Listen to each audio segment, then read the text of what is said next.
Welcome to SATV News. This is Riaz Mahmood with our headlines. BNP is being targeted by a planned campaign ahead of upcoming elections, says Mirza Fakhrul. Bangladesh's key challenge now is stability, not survival, says the Jamaat-e-Islami chief.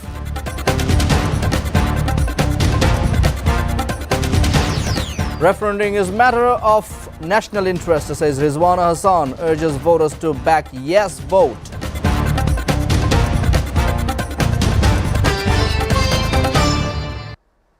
And now in details. BNP Secretary General Mirza Fakhrul Islam Alamgir today said his party is being targeted by a planned and orchestrated campaign ahead of the upcoming national election. Speaking during a discussion at Diploma Engineers Institute in the capital, Mr. Fakhrul also called on some parties to practice what he described as straightforward politics and refrain from using religion to mislead voters. Many things have started because the BNP is expected to win a landslide victory, he said.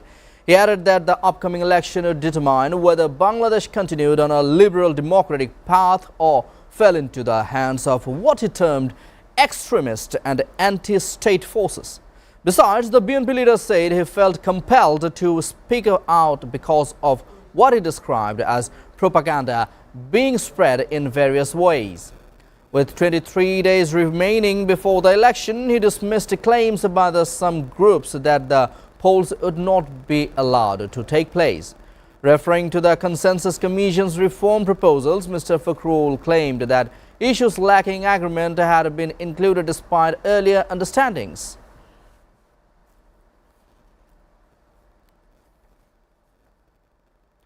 Meanwhile, BNP Senior Joint Secretary General Ruhul Kabir Rizvi has said that a lack of government accountability over the past 1.5 years has plunged the country into multiple crises. Factories are closing, jobs are scarce, and yet the government has failed to take responsibility, he added. Mr. Rizvi made these remarks while serving as the chief guest at a free medical camp organized to mark the 90th birth anniversary of martyred President Ziaur Rahman at the Zilla Parishad Auditorium in Jazira Upazila, Shariatpur. He expressed concern over the country's law and order situation, calling the current government's inaction very sad. Rizvi said conditions are worsening daily and urged the Election Commission to ensure improvement ahead of upcoming elections. He also said that while it is important for the Election Commission to maintain impartiality in carrying out its duties, questions are being raised about the impartiality of the elections in their various behaviors. Jamaat-e-Islami Army Dr. Shafiqur Rahman has said that Bangladesh's main challenge at present is no longer survival but ensuring political and economic stability. He made the remark while speaking at the Policies Summit 2026 held at a hotel in the capital this morning.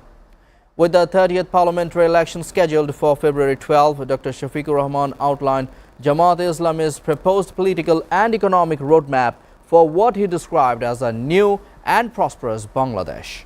He said that the country's independence was achieved through prolonged struggles aimed at political freedom, economic emancipation and human dignity, but added that the promise of social justice and economic liberation remains unfulfilled even after more than 5 decades.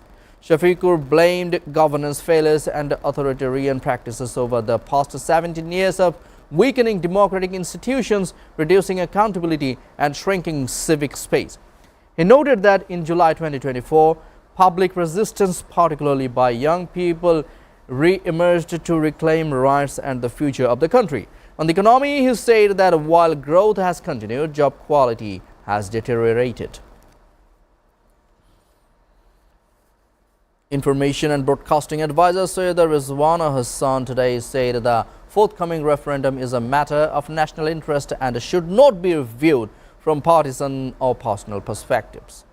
She made the remark while delivering her speech as the chief guest at an event in the Radio Colony area of Sabah. Rizwana Hassan said that the interim government came to power after the July uprising to guide the country on a reformed path. Rizwana, also the advisor of the Ministries of Environment, Forest and Climate Change and Water Resources, noted that electing leaders is a huge responsibility and mistakes could push the country back in this case. She said the reforms were not drafted by the interim government but were prepared based on recommendations from 6 election-related commissions among the 11 commissions established under the July Charter. When yes wins, the people can truly begin the journey towards democracy, she added. She also said that administrative positions should not be filled by party loyalists but by people's representatives. The advisor further urged everyone to go above personal and party considerations and vote yes in the national interest.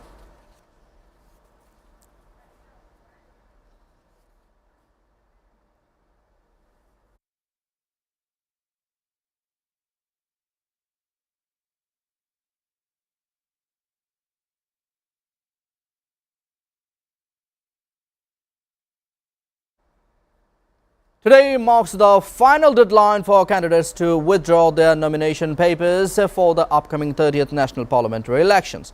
According to the Election Commission schedule, official election symbols will be allocated tomorrow. In a circular issued by the Election Commission, the following rules were highlighted based on the Representation of the People Order 1972.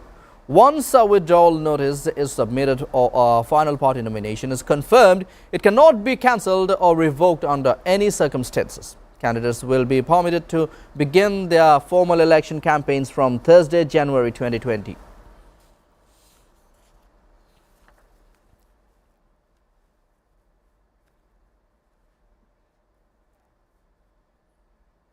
The Appellate Division has stayed a High Court verdict that declared illegal the Election Commission's Gazette redefining the boundaries of the Kumilla 2 constituency, clearing the way for elections to be held under the EC's revised delimitation. As a result, the Kumilla 2 constituency will comprise Homna and Titashu upazilas as determined by the Election Commission. The order was passed on Tuesday by an Appellate Division bench led by Chief Justice Zubair Rahman Chaudhary after granting leave to appeal against the High Court ruling. The legal challenge was initiated by Nazeemuddin Alam, a Jamaat-nominated candidate who filed a writ petition questioning the legality of the EC's decision to alter the constituency boundaries. Following the hearing, the High Court issued a rule on September 24, 2025, asking why the boundary changes for the 30th National Parliament election should not be declared illegal. International Crimes Tribunal 1 today deferred to January 26 the delivery of the verdict in the case over the killing of 6 people during the July uprising of 2024 at Chankarpur in the capital. The 3-member bench of the tribunal, led by its chairman Justice Ghulam Murtuza Mojumdar, fixed the new date for the verdict, saying it could not be prepared as scheduled. Earlier, the tribunal had set January 20 for delivering the verdict. 8 people are facing trial in the case. Of them, 4 are currently in jail. Former Shahbag Police Station Inspector Mohammad Arshad Hussain, Constable Mohammad Shujon Mia, Mohammad Imazud Hussain Imran and Mohammad Nasirul Islam. The 4 other accused are absconding. According to the prosecution, on August 5, 2024, police opened fire on a peaceful student movement at Chankarpur, leaving 6 people dead. After finding evidence against the accused, the tribunal on July 14 framed charges against all 8 and ordered the commencement of the trial.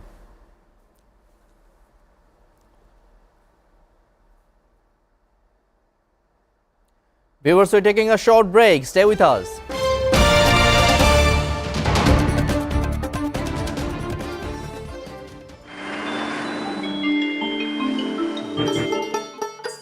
সারা দেশে লাখো মানুষের কঠোর কর্মতৎপরতা ও নিষ্ঠায় SA পরিবহন parcel and courier service এখন 16 কোটি মানুষের হাতের নাগালে।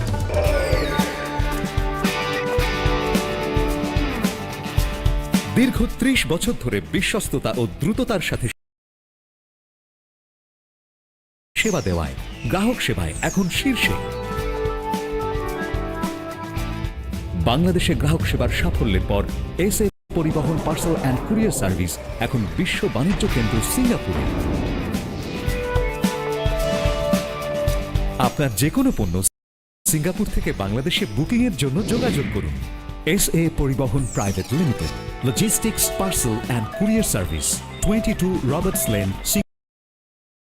Singapore 218302. Phone 0065 629 24900.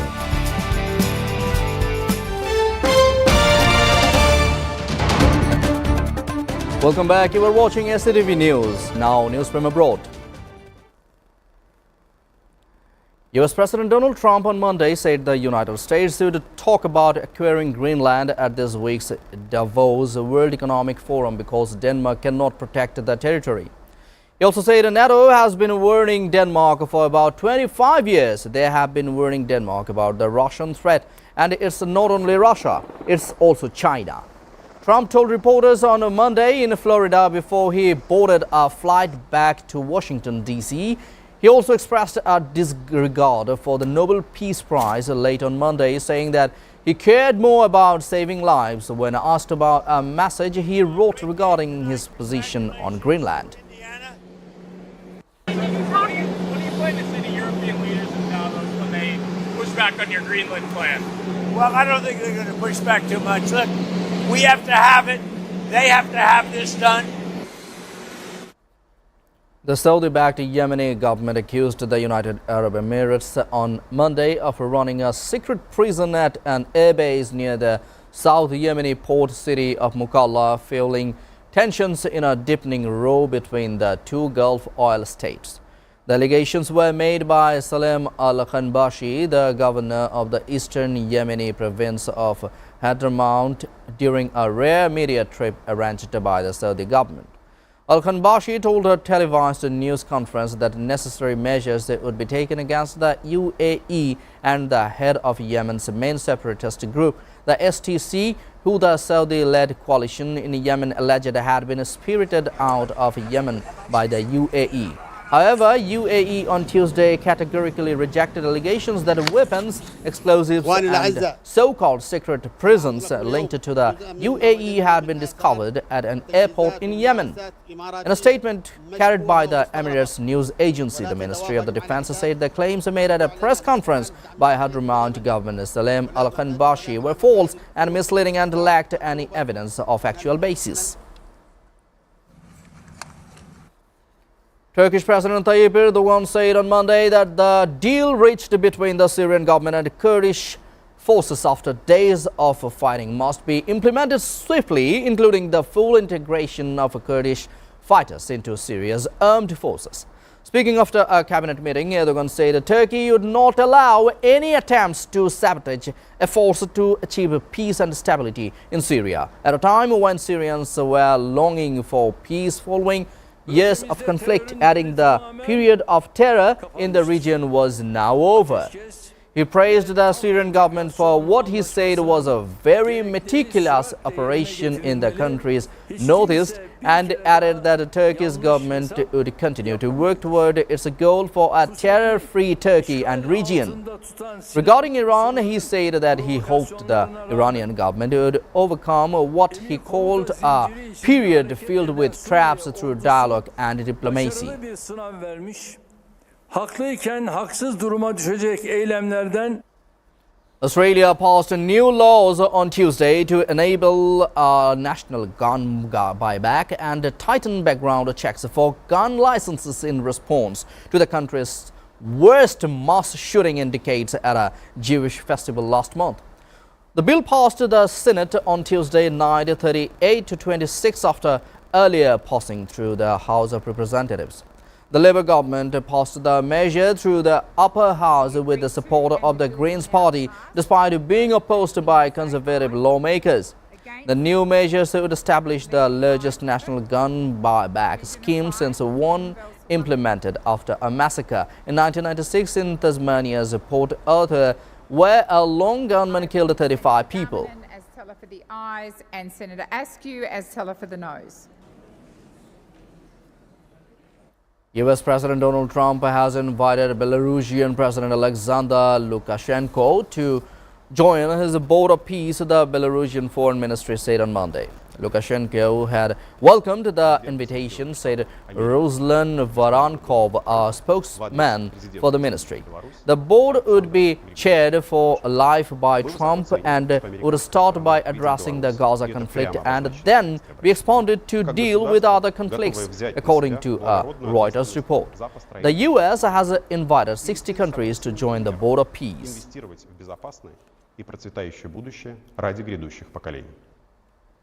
Russia carried out an airstrike on Kharkiv, hitting civilian residential areas, Ukrainian authorities said on Monday. Kharkiv Mayor Ihor Treikov said 3 Kab-250 guided bombs were launched at the city. One hit a private home, killing a woman at the scene and injuring 9 others. At least 30 private houses were damaged, with one completely destroyed. 7 vehicles were also damaged in the strike. In a separate strike on Monday, Russia damaged an industrial facility and energy infrastructure supplying the city, Terekov added.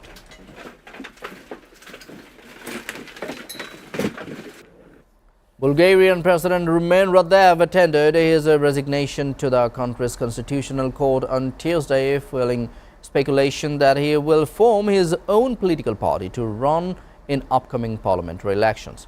Radev announced on Monday what he would submit his resignation on Tuesday, paving the way for his participation in the country's upcoming snap parliamentary elections.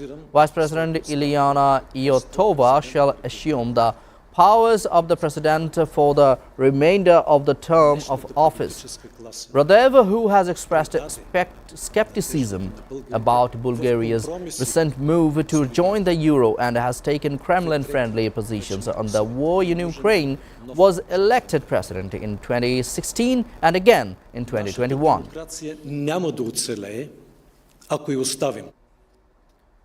An explosion tore through a Chinese-run restaurant in a hotel in a heavily guarded part of Afghanistan's capital on Monday, killing a Chinese national and 6 Afghans and injuring several others, including a child, officials say.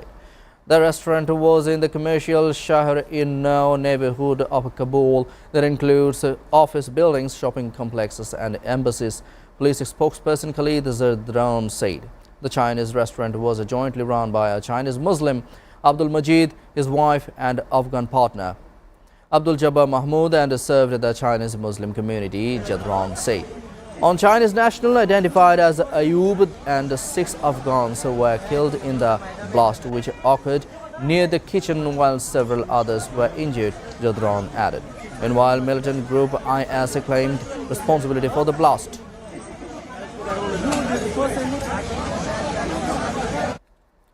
Taiwan's United States tariffs negotiation team said on Tuesday the government aimed to build a democratic high-tech supply chain with the U.S. and form a strategic artificial intelligence partnership under the new tariffs deal sealed in Washington last week. U.S. President Donald Trump has pushed the major producer of semiconductors, which runs a large trade surplus with the United States, to invest more in the U.S., specifically in chips that power artificial intelligence. During a news conference, Taiwan Vice Premier Shang Li-Chiun assured the deal is not to relocate Taiwan's chip supply chain to the U.S. Instead, it supports Taiwan's high-tech industries and expand Taiwan's strong international footprint in the U.S. Taiwan companies will also invest $250 billion to boost production of semiconductors, energy and artificial intelligence in the U.S., while Taiwan will also guarantee an additional $250 billion in credit to facilitate further investment.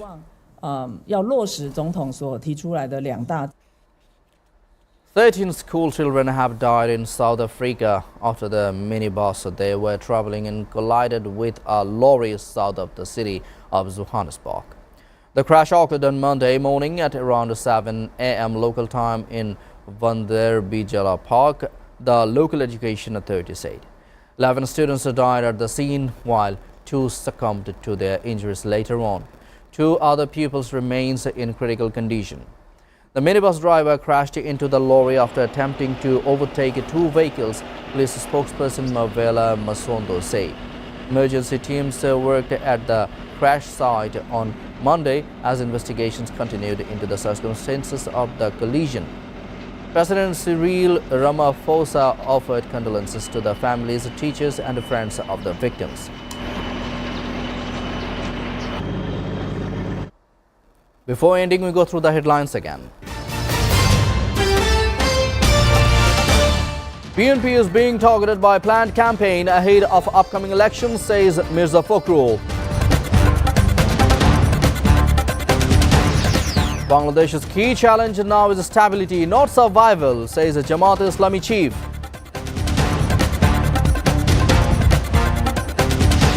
Referendum is matter of national interest, says Rizwana Hassan, urges voters to back yes vote.